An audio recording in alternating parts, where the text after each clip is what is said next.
आज के लेक्चर में हम करने जा रहे हैं रेडियस रेशो। एक पार्ट है रेडियस रेशो, उस पर बेस कुछ क्वेश्चन आ जाते हैं। फिर इसके बाद हम पैकिंग्स की बात करेंगे, 2D packing, 3D packing, CCP को पूरा डिटेल में पढ़ेंगे और उसके स्ट्रक्चर्स को डिटेल में पढ़ेंगे। तो शुरू करेंगे गाइस। चलिए देखिए, सबसे पहले हम ले रहे हैं रेडियस रेशो।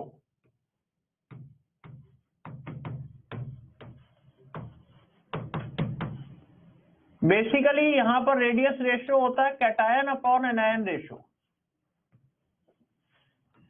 अब रेडियस रेशो का कम होना या ज्यादा होने से क्या मतलब होता है, इससे हम क्या निकाल सकते हैं? कोऑर्डिनेशन नंबर ऑफ कैटायन निकाल सकते हैं।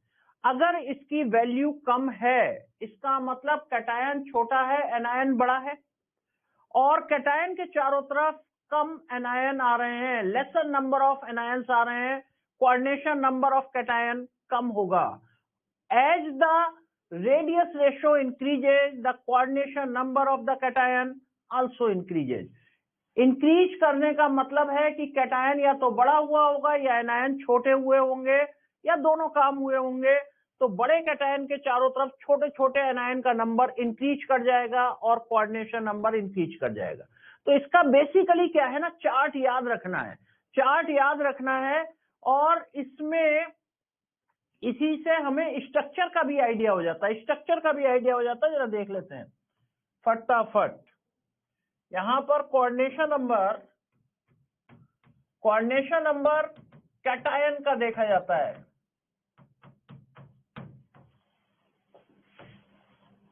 एंड स्ट्रक्चर,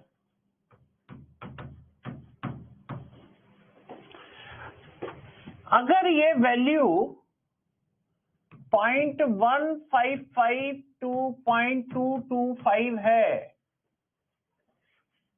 तो कोऑर्डिनेशन नंबर इज 3, 0.225 to 0.414 है, कोऑर्डिनेशन नंबर इज 4, 0.414, इसमें केयरफुल रहना है, 0.414 से 0.732, 0.414 से 0.732, इसमें दो कोऑर्डिनेशन नंबर आते हैं 4 और 6।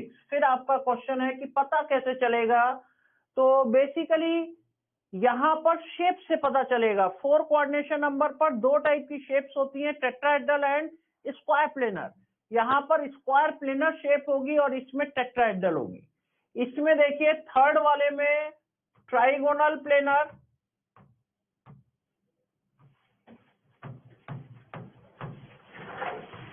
फोर वाले में टेट्राहेड्रल।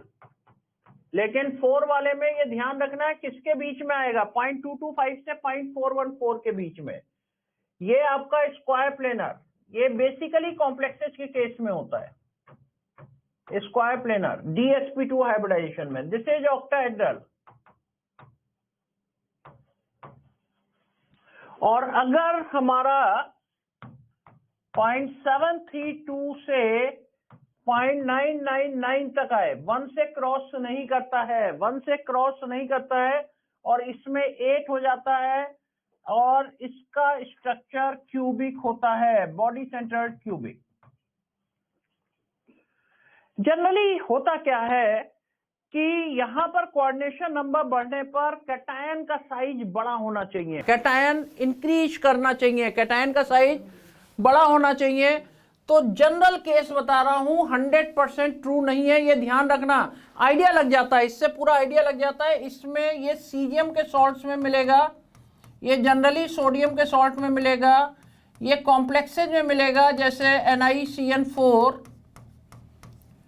2-, ये आपको जिंक के केस में मिलेगा, ये लिथियम के केस में मिलेगा। तो इन सॉल्ट्स के केस में जनरली यही कोऑर्डिनेशन नंबर और जनरल ये स्ट्रक्चर है। 100% ट्रू नहीं है, लेकिन जनरली आपको यही मिलता है। अब इसमें देखिए क्वेश्चंस क्या आते हैं। क्वेश्चंस इस तरीके से आएंगे कि कैटायन का आपको दे दिया रेडियस, एनायन का रेडियस दे दिया, आपसे पूछा इसका स्ट्रक्चर क्या होगा या इसका कोऑर्डिनेशन नंबर ऑफ कैटायन क्या होगा। तो आप डिवाइड करिए और निकल जाएगा। दूसरे टाइप का क्वेश्चन, ये ध्यान रखना है आपको। मान लीजिए आपसे कहा गया कि कोई NaCl लाइक स्ट्रक्चर है, यानी कोऑर्डिनेशन नंबर आपका 6 है। ध्यान रखिए इस बात का, कोऑर्डिनेशन नंबर 6 है, NaCl लाइक स्ट्रक्चर है और उसमें आपको कैटायन का रेडियस गिवन है और आपसे पूछा कि कितना मैक्सिमम रेडियस का एनायन होगा। रेडियस ऑफ एनायन मैक्सिमम पूछा है, यहां दो काम करे जा सकते हैं, radius of anion maximum and minimum पूछा जा सकता है और radius of cation maximum and minimum पूछा जा सकता है। अब करें क्या? अब देखिए हमें ये पता है कि जैसी NaCl का स्ट्रक्चर है तो इसकी रेंज ये बन गई 0.414 से 0.732। ध्यान से समझिएगा इस बात को, ध्यान से समझिएगा, इधर का मैं हटा रहा हूं।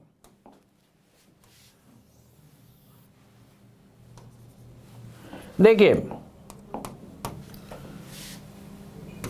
R plus upon R minus is equal to range है 0.414 से 0.732।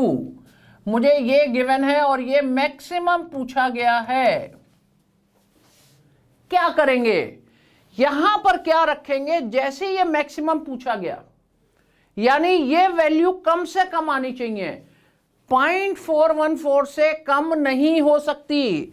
तो अगर कभी भी इस तरीके से आ गया R plus upon R minus maximum calculate करना है तो इसकी जगह पर 0.414 रख दो, बस कैलकुलेट कर दो। और अगर मान लो ये मिनिमम पूछा गया, अगर ये मिनिमम पूछा गया तो इस रेंज की हाईएस्ट वैल्यू आपको देखनी है, हाईएस्ट वैल्यू देखनी है इज इक्वल टू 0.732 रखना है। तो दिक्कत ये आती है ना, आप रखें क्या? अगर मैक्सिमम या मिनिमम पूछा जा रहा है इसके हिसाब से रेंज की पहली वैल्यू या लास्ट वैल्यू सेलेक्ट करिए। कैटायन का अगर मैक्सिमम पूछा जा रहा है तो 0.732 रखो, कैटायन का मिनिमम रेडियस पूछा जा रहा है तो क्या रखोगे? 0.414 रखोगे। इसलिए ये चार्ट बहुत इंपॉर्टेंट है और ध्यान से इसको यूज करना है। बाकी ये याद ही होना चाहिए, इसमें कोई ऐसी कोई चीज नहीं है। अब मैं इसके नेक्स्ट टॉपिक की तरफ मूव कर रहा हूं, that is the packings. Packings जो आप 3D पैकिंग देखते हैं, 2D पैकिंग देखते हैं, इसको थोड़ा सा हम समझते हैं। ऑक्टाहेड्रल वाइड देखते हैं, टेट्राहेड्रल वाइड देखते हैं, इसको जरा हम डिटेल में जाएंगे। तो नेक्स्ट इज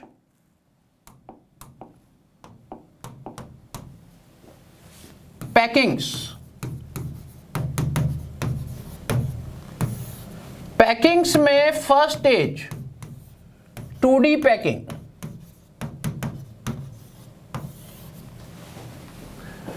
2D पैकिंग में एक सिंगल लेयर की पैकिंग होती है और दो कंडीशन होती हैं। और दो कंडीशन क्या होती है? एक इस तरीके से एटम हो सकते हैं, लाइक दैट, एटम के नीचे एटम।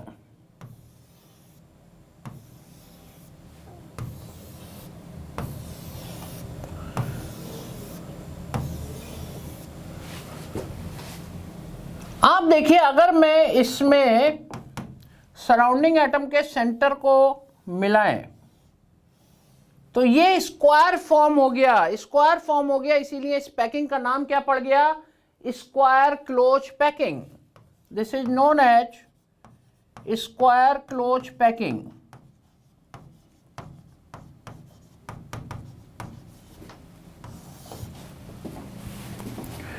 अब इसमें आप देखिए कोऑर्डिनेशन नंबर की जब बात करेंगे तो कोऑर्डिनेशन नंबर केवल 4 होगा। ये एटम इसको टच नहीं कर रहे हैं। जैसे मैंने आपको पहले भी एक बार बताया था कि सोडियम क्लोराइड के स्ट्रक्चर में जो सोडियम आयन बीच में पड़ा हुआ है उसको केवल फेस वाले टच कर रहे हैं, कॉर्नर वाले नहीं कर रहे हैं।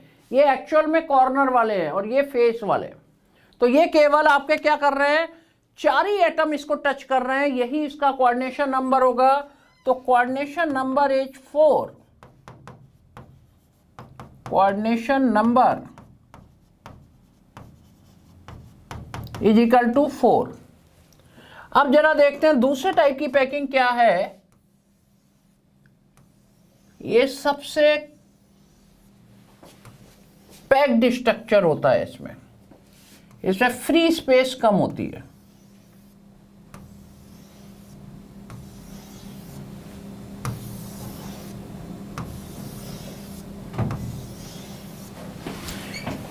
इसमें फ्री स्पेस ज्यादा है, इसमें फ्री स्पेस कम होती है। और अगर हम इसके सारे सेंटर्स को मिलाएं,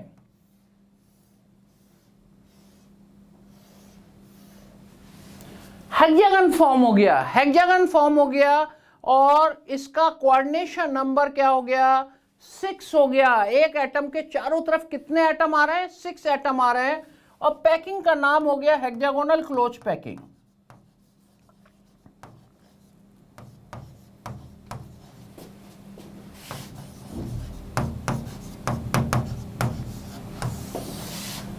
कोऑर्डिनेशन नंबर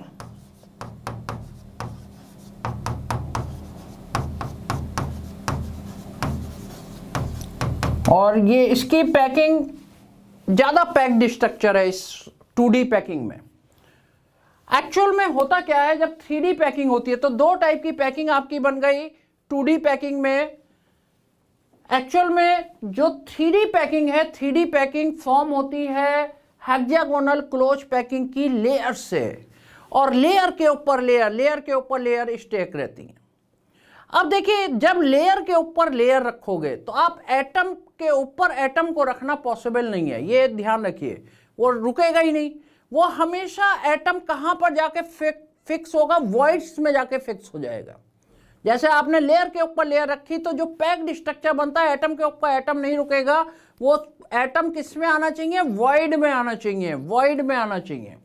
तो जरा हम 3D पैकिंग की जब हम बात करते हैं और इसकी लेयर्स एक के ऊपर एक पैक्ड स्ट्रक्चर बनाती है तो वो कैसे बनता है, जरा इसको देख लेते हैं। इसको मैं हटा रहा हूं।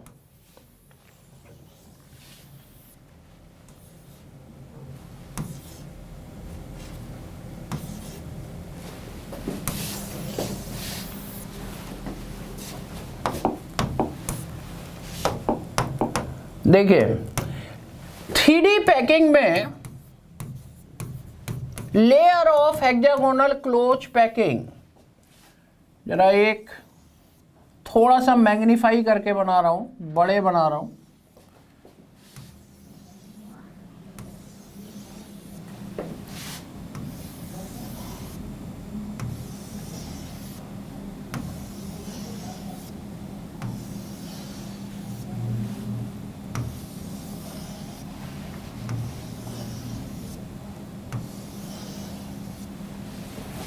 ये मैंने एक छोटा सा टुकड़ा बना दिया, किसका? हेक्सागोनल क्लोज पैकिंग का एक पीस ले लिया।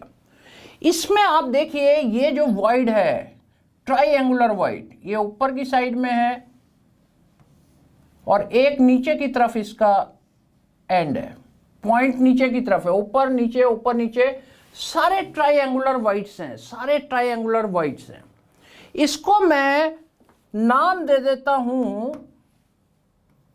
ए स्मॉल ए स्मॉल ए स्मॉल ए, इसको बी लिख देते हैं जो नीचे की तरफ है। वैसे हैं दोनों सिमिलर टाइप के।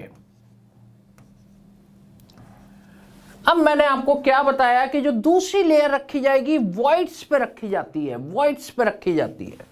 और जब वॉइड्स पे रखी जाएगी, इसमें एक कलर जो आपको दिखाई दे, येलो ही कलर लेना है बेटा। इसको मैंने इसके ऊपर रखना शुरू करा।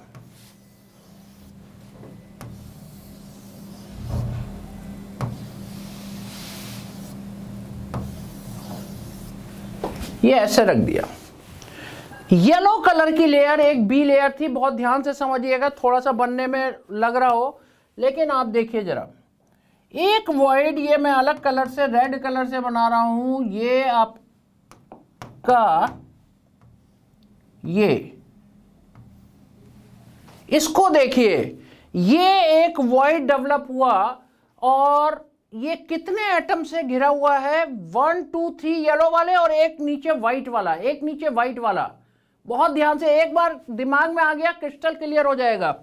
4 एटम से ये सराउंडेड है, इसीलिए इसको हम बोलते हैं tetrahedral void. This is known as tetrahedral void. तो ये आपका क्या आ गया? This is tetrahedral void.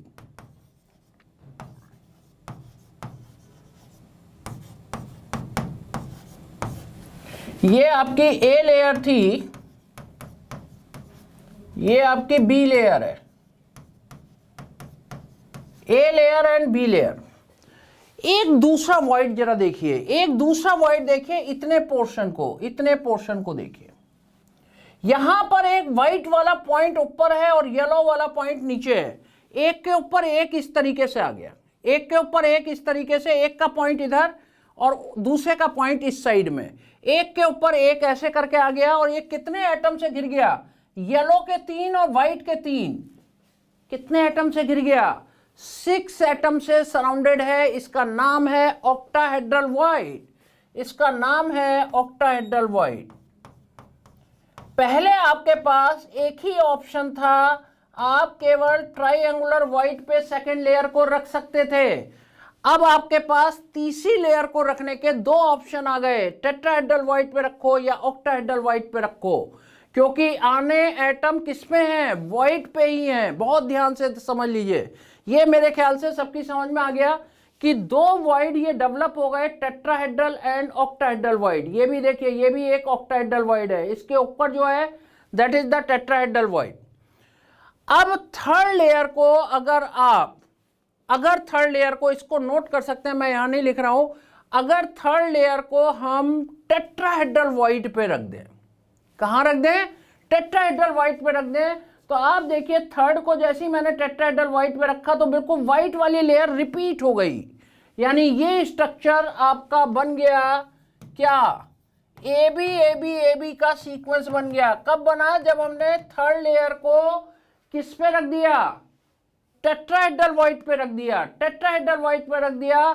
Sequence is A B और इसी को नाम देते हैं SCP structure, SCP, hexagonal close packed structure, hexagonal close packed structure. Third layer को अगर मैंने ऑक्टाहेड्रल वॉइड पे रख दिया, देखिए जैसे ये रेड वाला रखा हुआ है, आप देखिए ना तो ये व्हाइट से मैच कर रहा है और ना येलो से मैच कर रहा है, डिफरेंट टाइप की लेयर आ गई, सी लेयर आ गई। और ये सीक्वेंस क्या बन गया? ये सीक्वेंस बन जाएगा एबीसी एबीसी एबीसी। और इस स्ट्रक्चर को नाम देते हैं cubic close packed structure, CCP structure. 2 ही स्ट्रक्चर बनते हैं 3D पैकिंग में, एससीपी एंड सीसीपी। केवल अंतर क्या है? केवल अंतर क्या है? तीसरी लेयर को रखने का तरीका अलग है। एक में हमने कहां रख दिया? टेट्राहेड्रल वॉइड पे रख दिया, तो कौन सा बना? बोलिए जल्दी। ए बी बना। और अगर मैंने ऑक्टाहेड्रल वॉइड पे रखा तो कौन सा बना? एबीसी बना। तो यहां पर एक एससीपी स्ट्रक्चर हो गया और एक सीसीपी स्ट्रक्चर हो गया। अब इसमें आप देखिए, अब 2-3 बातें और देखते हैं फटाफट। तो अब ये क्वेश्चन आपसे फ्रीक्वेंटली ऐसे ही पूछे जाते हैं, ये कौन सा सीक्वेंस, कौन सा स्ट्रक्चर, कौन सा स्ट्रक्चर और बना कैसे, ये भी मैंने आपको बता दिया। अब मैं कुछ पॉइंट्स बोल रहा हूं, नोट डाउन कर सकते हैं, फटाफट नोट डाउन कर सकते हैं। पहला point, what is the coordination number of the atom? Coordination number of the atom क्या होगा? आप बीच वाली लेयर को किसी को सोचिए, चाहे कोई सा स्ट्रक्चर हो, कोई फर्क नहीं पड़ता। हेक्सागोनल क्लोज पैकिंग में लेयर में एटम के चारों तरफ 6 एटम है, 6 तो ये हो गया कोऑर्डिनेशन नंबर। कोई सा भी वॉइड आए, ऊपर आए नीचे आए, वो 3 एटम से मिलके बना होता है। 3 एटम होते हैं उसमें, चाहे देखो ट्राइएंगुलर वॉइड है, ये आ गया, मैं यहां पर रख रहा हूं तो ये केवल येलो वाले आएंगे, यहां पर रख रहा हूं केवल येलो वाले आएंगे। तो वो 3 एटम होते हैं, 3 नीचे से आएंगे और 3 ऊपर से आएंगे। किसी भी एटम का कोऑर्डिनेशन नंबर 12 होगा, चाहे स्ट्रक्चर कोई सा भी हो, सीसीपी हो या एससीपी हो, कोऑर्डिनेशन नंबर इज 12। याद रखिए, कभी क्वेश्चन आ जाए कि अपर मोस्ट लेयर में क्या कोऑर्डिनेशन नंबर है या लोअर मोस्ट लेयर में क्या कोऑर्डिनेशन नंबर है, तो अपर मोस्ट लेयर को सोचिए, उसके चारों तरफ 6 है, अब नीचे नीचे रह गया, 3 नीचे ही नीचे रह गए, ऊपर है ही नहीं, तो 9 हो गया। ऐसी लोअर मोस्ट लेयर में नीचे कुछ नहीं है, ऊपर ही ऊपर रह गया और 6 तो उसके चारों तरफ है ही, तो 9 हो गया। कभी भी क्वेश्चन इस तरीके से आ सकता है कि अपर मोस्ट या लोअर मोस्ट लेयर में what is the coordination number of the atom? Answer is 9। Packing efficiency दोनों में 74%, कोई डिफरेंस नहीं। 74% यानी अनऑक्युपाइड स्पेस, क्वेश्चन यह था फ्री स्पेस कितनी है, 26%। Free space is 26%, occupied space is 74%। आपको बेसिकली पूरा सीसीपी स्ट्रक्चर ही पढ़ना, वो अभी हम आएंगे उस पर, और पॉइंट्स नोट करिए। अगर मान लो रेडियस आर है एटम का, और मैक्सिमम रेडियस का कोई एटम टेट्राहेड्रल वाइड में डाला गया या ऑक्टाहेड्रल वाइड में डाला गया, तो इनके रेडियस क्या होंगे, तो radius of tetrahedral wide, TV short में लिख दिया है, ये 0.225 आर होगा। Radius of octahedral wide short में लिख दिया ओवी, ये 0.414 आर होगा। नोट कर लीजिए इस बात को।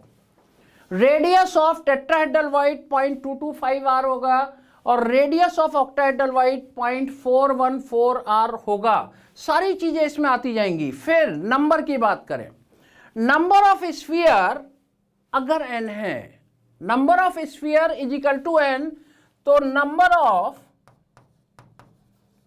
octahedral void is also n and number of tetrahedral void is 2n. Number of octahedral void is equal to capital N and number of tetrahedral void is twice of n, right? ये सारे points आ गए, खत्म बात। Coordination number 12, occupied space is 74%, ABC structure is CCP, cubic closed packed structure, AB is the SCP। अब आपको ये बात समझ में आ गई होगी कि AB कैसे बनता है, तीसरी लेयर को टेट्राहेड्रल वाइड पे रखने से बनता है। ABC कैसे बनता है, तीसरी लेयर को ऑक्टाहेड्रल वाइड पे रखने से फॉर्म होता है। अगर हम, क्यों इसके नाम CCP और SCP पढ़े, अगर हम 3 लेयर के सेंटर्स को मिलाते हैं, ऊपर नीचे मिडिल की कोई सी भी 3 लेयर को जो डायरेक्टली अटैच्ड है, 1 2 3 ऐसे करके कोई सी भी 3 लेयर के सेंटर्स को मिलाते हैं, तो SCP स्ट्रक्चर में हेक्सागन फॉर्म हो जाता है और CCP स्ट्रक्चर में क्यूब फॉर्म हो जाता है। अब दोनों ही स्ट्रक्चर के अंदर ऑक्टाहेड्रल वाइड भी आएंगे, टेट्राहेड्रल वाइड भी आएंगे, क्योंकि वो तो प्रेजेंट है ही, हर जगह पर प्रेजेंट है। और CCP लैटिस जो कहलाता है, वहां एटम प्रेजेंट होते हैं। जो लैटिस पोजीशन होती है वहां एटम्स प्रेजेंट होते ही होते हैं। वॉइड में कुछ हो भी सकता है और नहीं भी हो सकता, खाली पड़ा है डजंट मैटर, भरा भी हो सकता है। वो चीजें अब हमें देखनी है। पहले तो हम पोजीशंस की बात करेंगे और उसके बाद देखेंगे कि किस किस स्ट्रक्चर में कहां कहां पर कैसे कैसे भरा होता है। So this is all about SCP and CCP structure. 3D packing है और ये सारे पॉइंट्स हैं, राइट। आगे बढ़ रहा हूं मैं, CCP स्ट्रक्चर की बात करने जा रहा हूं। Next is CCP structure.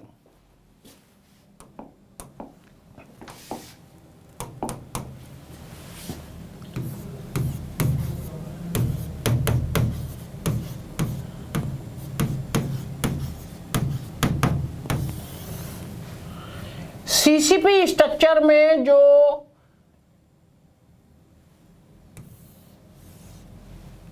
इसका सिंपल यूनिट होगी वो एक क्यूबिक होगी, क्यूब होगी, इसीलिए इसका नाम पड़ा हुआ है क्यूबिक क्लोज पैक्ड स्ट्रक्चर। और क्यूब में आपको पता है सारी पोजीशंस क्लियर हैं, कंट्रीब्यूशन क्लियर है।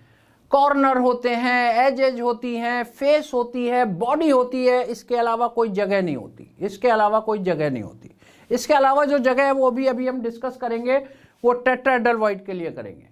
मैं यहां पर 3 चीजें होती हैं। एक तो CCP लैटिस होता है, लैटिस पर 100% भरा होगा, मतलब वो खाली होने का कोई क्वेश्चन नहीं है, वहां पर 100% भरा हुआ होगा। उसके बाद ऑक्टाहेड्रल वाइड है और टेट्राहेड्रल वाइड है। इनकी पोजीशंस की बात करते हैं, एक एक लाइन में सारी पोजीशन।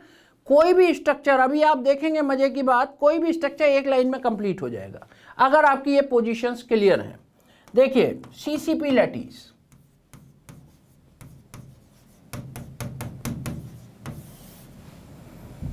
पोजीशन मैंने लिख दी कॉर्नर्स प्लस फेसेज, खत्म बात। अपने आप काउंट करिए ना, बस कॉर्नर्स प्लस फेसेज मैंने मेरे बताते ही आपने काउंटिंग शुरू कर दी। 1/8 कंट्रीब्यूशन 8 कॉर्नर, फेस पर आधा कंट्रीब्यूशन 6 कॉर्नर्स, वो 6 फेसेज, टोटल हो गया 4 एटम्स। नंबर आ गया इसका 4 एटम्स होंगे ही होंगे। Is it clear? Corners plus faces, cube के बारे में आपको सारी नॉलेज है ना, सारा कुछ आपको पता है, उसमें कुछ दिक्कत नहीं है। अगला देखिए ऑक्टाहेड्रल वॉइड।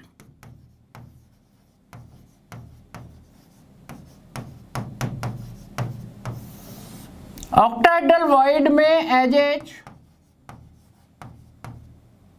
प्लस बॉडी,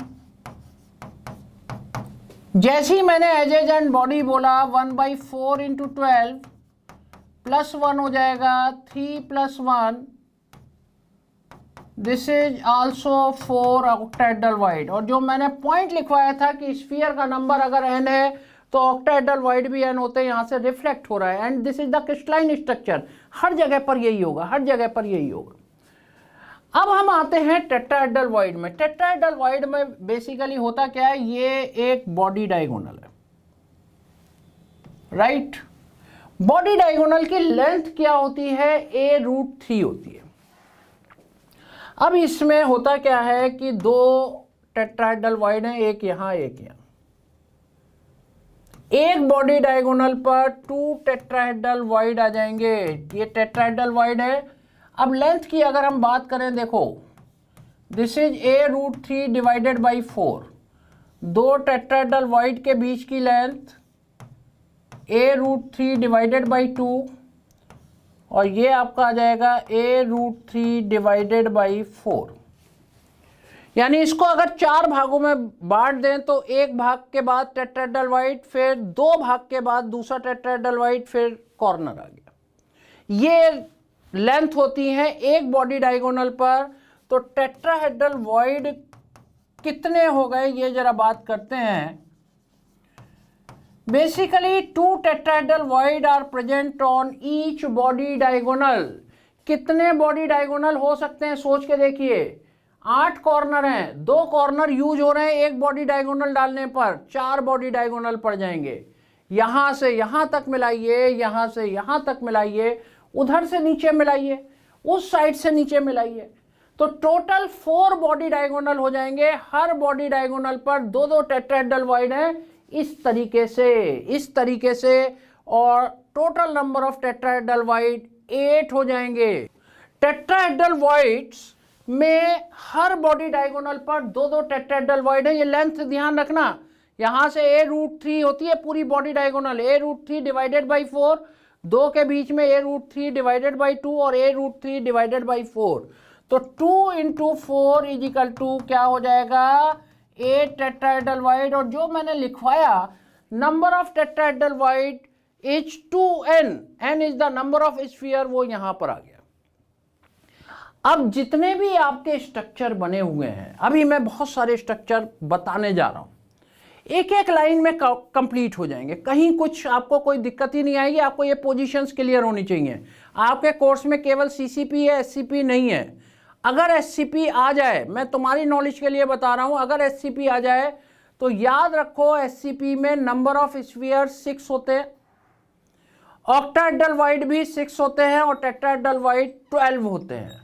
मतलब नंबर वही होगा, डबल और सेम वाला होगा, लेकिन आपका नंबर ये डिफर हो गया। Number of sphere is 6, number of octahedral void is 6 and number of tetrahedral void is 12 in SCP structure.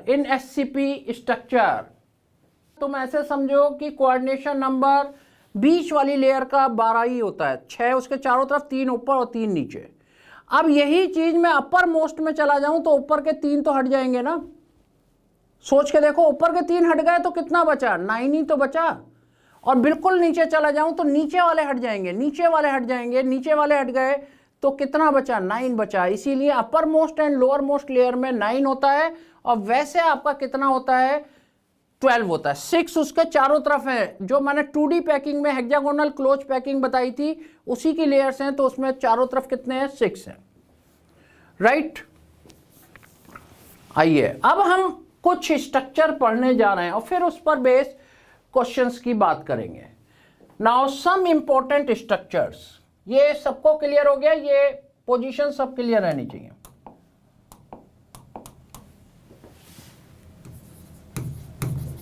Some important और कोऑर्डिनेशन नंबर की भी बात करते जाएंगे। और मैंने आपको बताया था कि इसको कैसे लिखा जाता है, जैसे 6:6 लिख लिया है ना, तो कोऑर्डिनेशन नंबर क्या हो गया? कैटायन का भी 6 और एनायन का भी 6। मैंने 8:4 कर दिया, तो कैटायन का 8 और एनायन का 4। इस तरीके से चलता है। अब ये यहां पर सारे स्ट्रक्चर आ जाएंगे 5 लाइनों में। 5 स्ट्रक्चर हैं, 5 लाइनों में सारे स्ट्रक्चर आ जाएंगे, सारे कोऑर्डिनेशन नंबर आ जाएंगे कैटायन एनायन का, और पूरा स्ट्रक्चर क्लियर रहेगा। बस इसको आपको ध्यान रखना है। देखिए फर्स्ट पे आते हैं। फर्स्ट इज द NaCl और rock salt structure. Rock salt structure. अब इसमें आपको क्या ध्यान रखना है? क्लोराइड आयंस, CCP लैटिस,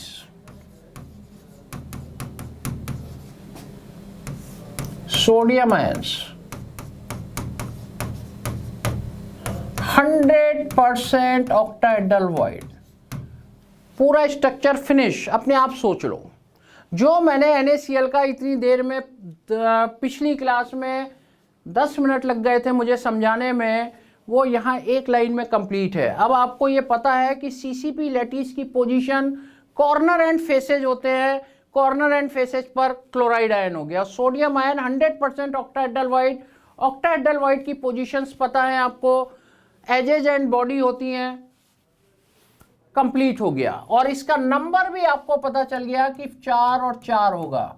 कभी आपको डेंसिटी में Z की वैल्यू डालनी है तो 4 डाल देंगे। 4 Na+ हैं और 4 क्लोराइड आयन है। इलेक्ट्रिकल न्यूट्रलिटी हमेशा मेंटेन रहेगी। कोऑर्डिनेशन नंबर की अगर हम बात करेंगे तो दिस अरेंजमेंट इज 6:6। ये भी मैं पूरा एक्सप्लेन कर चुका हूं, लेकिन मैं हर स्ट्रक्चर में इस तरीके से लिख दूंगा, अंडरस्टूड रहेगा। यहां पर 6 पहला नंबर कैटायन का कोऑर्डिनेशन नंबर है और दूसरा नंबर एनायन का कोऑर्डिनेशन नंबर है, राइट। पूरा स्ट्रक्चर फिनिश। सेकेंड वाले पे आते हैं, ZnS और जिंक ब्लेंड स्ट्रक्चर।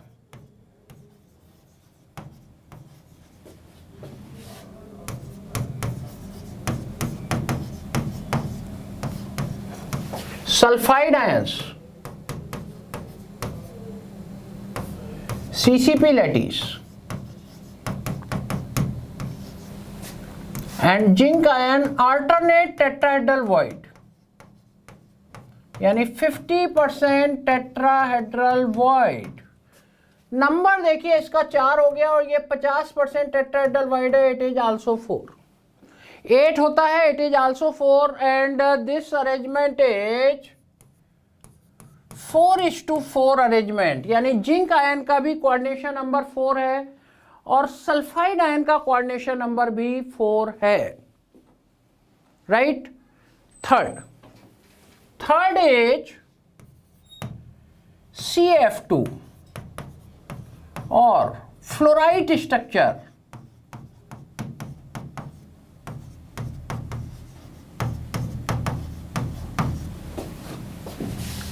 इसमें कैल्शियम आयन,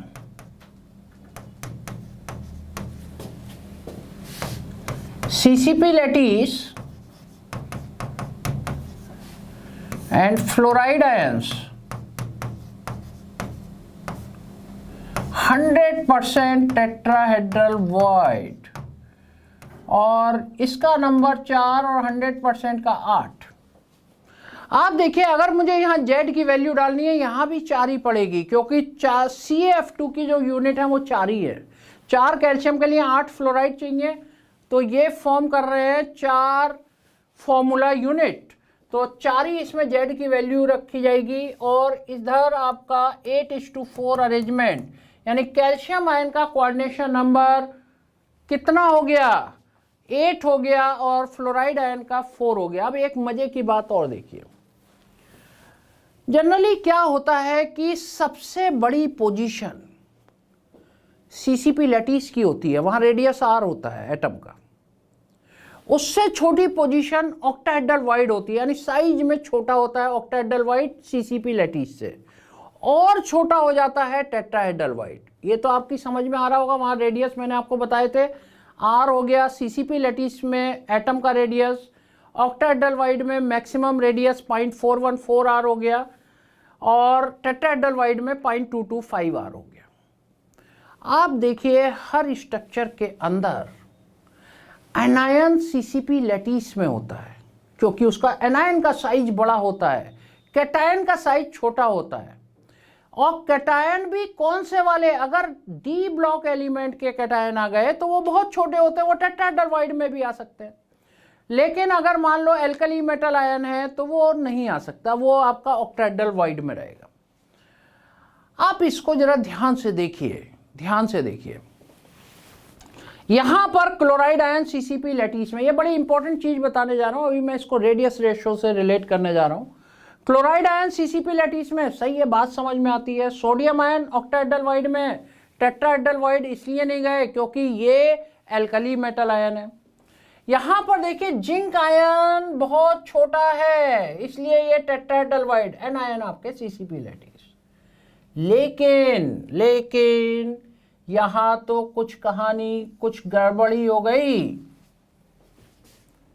कैटायन आपका सीसीपी लैटिस पे चला गया और फ्लोराइड आयन बहुत छोटा होता है, इसलिए टेट्राहेड्रल वाइड में चला गया।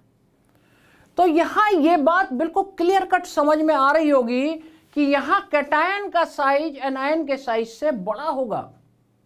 बाकी केसेज में तो एनायन बड़ा है कैटायन से, लेकिन यहां पर कैल्शियम फ्लोराइड के केस में कैटायन का साइज एनायन से बड़ा होगा। आप देखिए मैं R+/R- रखता हूं रेडियस रेशो, और मैंने एक चार्ट दे दिया, मैंने कहा ये 1 से ऊपर नहीं जाएगा, 1 से ऊपर नहीं जाएगा, चला जाता है 1 से ऊपर कैल्शियम फ्लोराइड के केस में। कैल्शियम फ्लोराइड के केस में ये 1 से ऊपर चला जाता है। क्यों चला जाता है? क्योंकि कैटायन का साइज एनायन के साइज से बड़ा है। कैटायन का साइज एनायन के साइज से बड़ा है क्योंकि ये सीसीपी लैटिस में, ये टेट्राहेड्रल वाइड में है। और ये भी एक क्वेश्चन बनता है कि किस आयनिक सॉलिड्स के केस में radius ratio is greater than 1।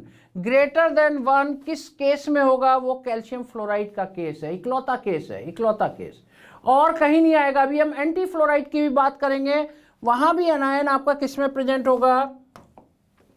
Anion will be present on CCP lattice. तो इस पॉइंट को नोट कर लीजिएगा, इंपॉर्टेंट पॉइंट है। एक और स्ट्रक्चर जो आपके सारे इंपॉर्टेंट थे, मैंने सारे लिख दिए, जैसे Li2O या Na2O कुछ भी ले सकते हैं, ये एंटी फ्लोराइड स्ट्रक्चर होता है।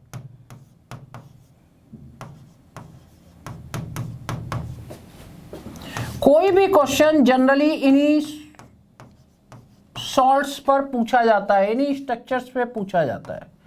इसमें ऑक्साइड आयंस प्रेजेंट होते हैं सीसीपी लैटिस पर, एंड लिथियम आयन छोटा है। लिथियम आयन क्योंकि अल्कली मेटल तो है लेकिन उसमें छोटा है ये। लिथियम आयन प्रेजेंट होता है 100% टेट्राहेड्रल वॉइड में। इसका नंबर 4, इसका नंबर 8, और ये अरेंजमेंट कहलाता है 4:8। यहाँ कैटायन का कोऑर्डिनेशन नंबर 4 और एनायन का कोऑर्डिनेशन नंबर 8 हो गया। और इसमें भी अगर आप देखें, इसमें भी अगर आप देखें तो ये हमारे पास कैटायन और एनायन यहाँ पर R+/R- 1 से कम ही आएगा, क्योंकि एनायन का साइज बड़ा है और कैटायन का साइज छोटा है। तो ये कुछ इंपॉर्टेंट स्ट्रक्चर थे जिन स्ट्रक्चर की हम बात कर रहे थे, इसी को आपको स्टडी करना है। अब देखिए, अब हम बात करते हैं इस पर बेस क्वेश्चंस की, इस पर बेस क्वेश्चंस की।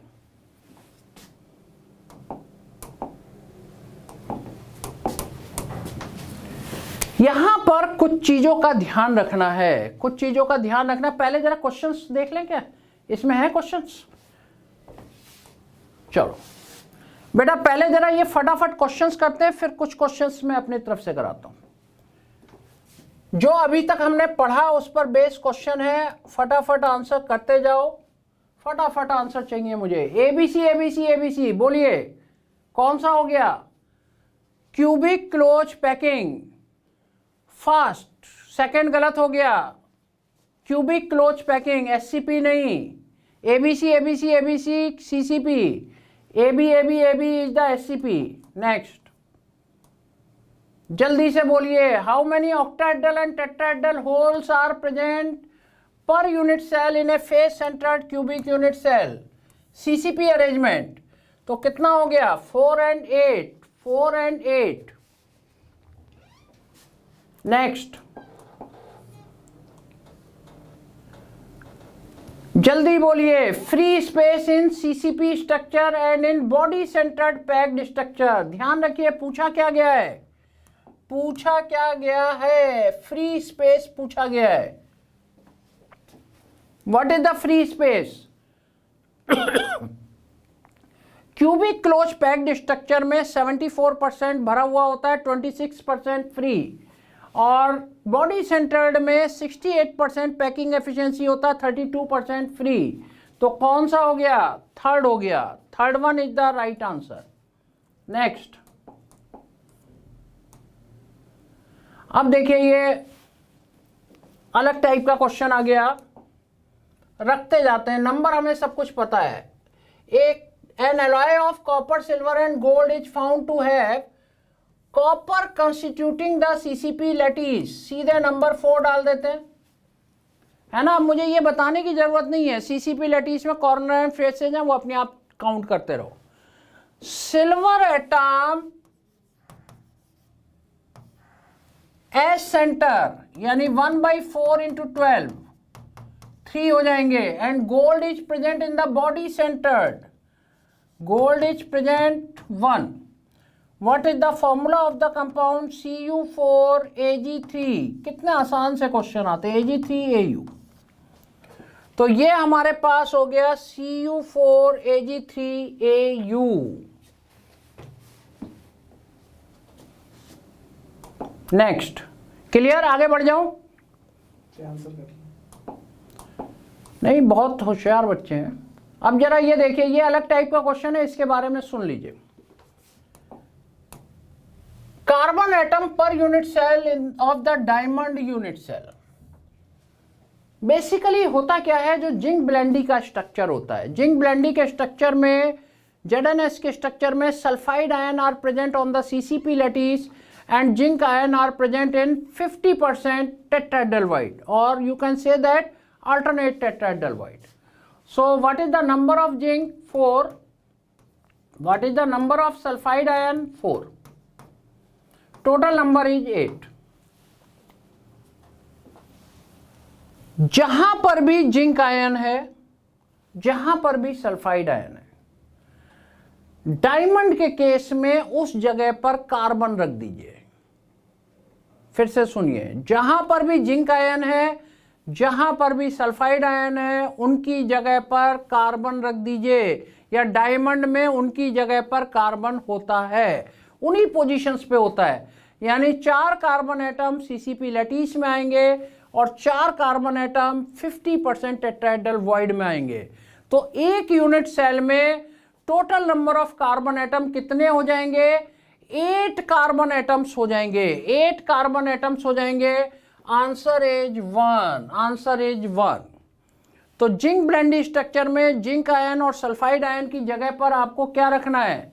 जिंक आयन और सल्फाइड आयन की जगह पर कार्बन को पुट करना है, right. Move to the next,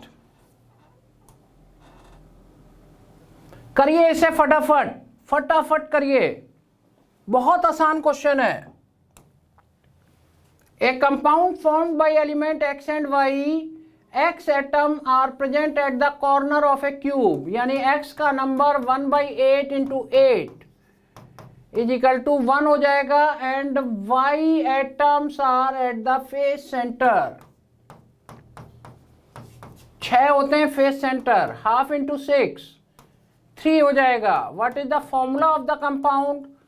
XY3 is the formula of the compound. XY3 is the formula of the compound. Move to the next. करिए इसको। एलिमेंट बी करिए, बस नंबर रखना है। Element B form CCP structure, यानी B CCP structure number 4 हो गया। ए occupies, एक एक लाइन पढ़ते जाइए। Half of the octahedral white, so half of the octahedral white 4 number होता है, यानी 2 हो गया। और oxygen atoms occupy all the tetrahedral voids. Tetrahedral void 8 होते हैं, तो पूरा नंबर ये आ गया। और इसको हम लिखेंगे A2B4O8। सिंपल, 2 से डिवाइड हो जाएगा, AB2O4। ये हो जाएगा AB2O4। This is the answer. Move to the next. Atoms of element B करिए से। अब मैंने एससीपी का भी आपको बता रखा है। एससीपी का क्या बता रखा है? एससीपी में टोटल नंबर ऑफ एटम्स 6 होते हैं, नंबर ऑफ ऑक्टाहेड्रल वाइट 6 होते हैं, टेट्राहेड्रल वाइट 12 होते हैं। तो करते जाते हैं। B form SCP lattice, it means 6। A occupies 2/3 of the tetrahedral void, 2/3 tetrahedral void का number 12, so A8 8, A8 B6। और सिंपल कर दीजिए, 2 से डिवाइड कर देते हैं। A4 B3, A4 B3 is the answer. A4 B3 is the answer. Next, ये questions आपके फिनिश हो गए। अब जरा एक और क्वेश्चन करते हैं। देखिए, है क्या कि थोड़े से ऑपरेशंस पता होने चाहिए। ये तो बड़े सिंपल टाइप के क्वेश्चन हो गए कि यहां रखा है, नंबर काउंट करिए और निकाल दीजिए। ऑपरेशंस क्या होते हैं कि मान लीजिए मैंने एक क्यूब में बॉडी डायगोनल प्लेन डाल दिया, और उस बॉडी डायगोनल प्लेन को जितने एटम ने टच करा या आयन ने टच करा वो रिमूव हो गए। After removal of ions, what is the formula of the structure? क्या उसका फॉर्मूला बनेगा?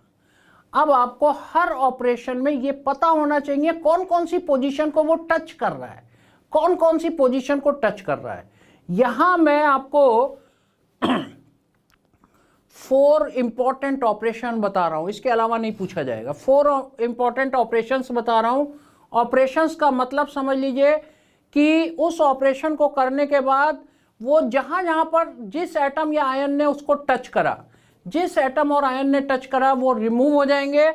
और उसके रिमूवल के बाद what is the structure, what is the formula of the compound, है ना। ये थोड़ा सा अपर लेवल पे जा रही है चीज, थोड़ा सा मतलब पूछा जा सकता है और पूछे भी गए हैं।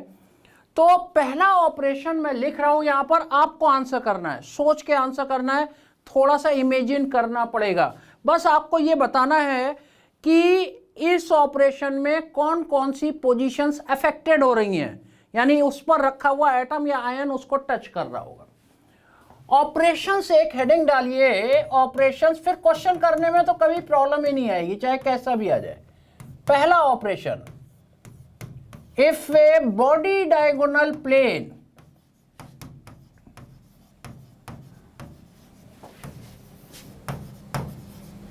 बॉडी डायगोनल लाइन अलग चीज है, बॉडी डायगोनल प्लेन अलग चीज है। Body diagonal plane is placed, बताइए कौन कौन सी पोजीशंस अफेक्टेड हैं, सोच के देखिए। एक मैंने यहां से शुरू करा और उधर ले गया, वॉल खड़ी कर दी, कोई लाइन नहीं, वॉल खड़ी कर दी। वॉल खड़ी कर दी, सोच के देखिए, ऊपर के 2 कॉर्नर्स और उधर के सामने के 2 कॉर्नर्स, 4 कॉर्नर्स अफेक्टेड हो जाएंगे, 4 कॉर्नर्स अफेक्टेड हो जाएंगे। थोड़ा सा इमेजिन करना है, बॉडी तो जाएगी जाएगी क्योंकि क्रॉस करता हुआ जाएगा तो 1 बॉडी जाएगी। एजेज कितनी जाएंगी, कितनी एजेज अफेक्टेड होंगी? एक ये एज और एक सामने की एज, एक ये एज एक सामने की एज, यानी 2 एजेज जाएंगी। और क्या जाएगा? फेस भी जाएगी। आप सोच के देखिए, जब मैंने ऐसे डाला तो ऊपर और नीचे की फेस, ऊपर और नीचे की फेस, यानी 2 फेसेज अफेक्टेड होंगी।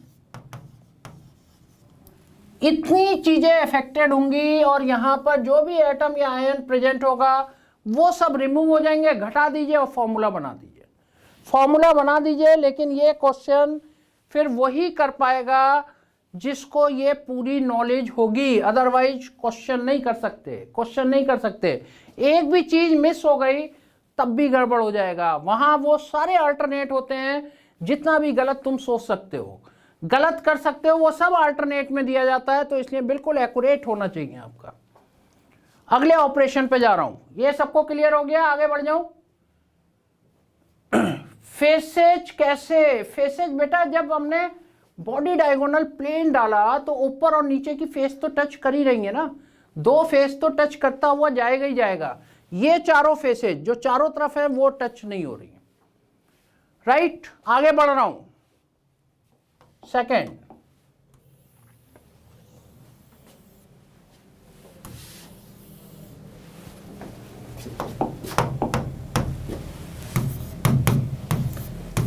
if a rectangular plane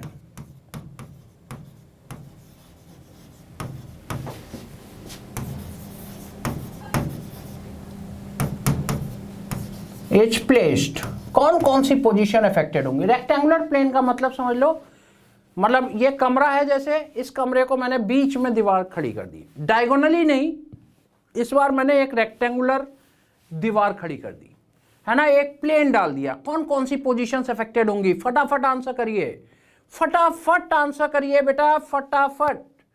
rectangular plane में आप सोच के देखिए, एक रेक्टेंगुलर प्लेन डाला तो 4 तो फेसेज चली गई। बताइए, ये चारों फेसेज टच कर रही हैं भाई, इधर उधर की फेसेज बची, 4 फेसेज चली गई। बॉडी हर एक में जाएगी, एक बॉडी चली गई, और क्या गया? जल्दी बोलिए। 4 एजेज और जाएंगी, बिल्कुल सही है, बस इसके अलावा कुछ नहीं जाएगा। 4 फेसेज जाएंगी, 1 बॉडी जाएगी और 4 एजेज जाएंगी। इस पर जो भी एटम या आयन प्रेजेंट है उसको रिमूव करिए, घटाइए पूरे में से और आंसर ले लीजिए। Right, 4 faces, 4 edges, 0 corner and 1 body. Krishna बिल्कुल सही, सभी जनों ने बोल दिया। अगला, रेक्टेंगुलर प्लेन का मतलब बस एक वॉल आपने ऐसे खड़ी कर दी, एक डायगोनल वॉल खड़ी करी थी, वो बॉडी डायगोनल प्लेन था। अगले पार्ट पे आते हैं, थर्ड।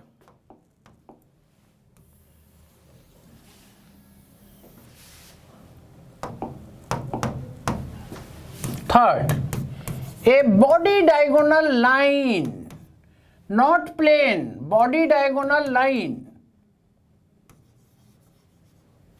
या बॉडी डायगोनल एक्सेज भी बोल देते हैं। Body diagonal line is placed, ये सब क्यूबिक स्ट्रक्चर में प्लेस करी जा रही है। यहां से देखो, ये मैंने लाइन डाली तो केवल 2 कॉर्नर गए और कुछ भी टच नहीं कर रहा है, और एक बॉडी तो जा ही रही है, 2 corners and 1 body, 2 corners and 1 body, बिल्कुल एब्सोल्युटली करेक्ट।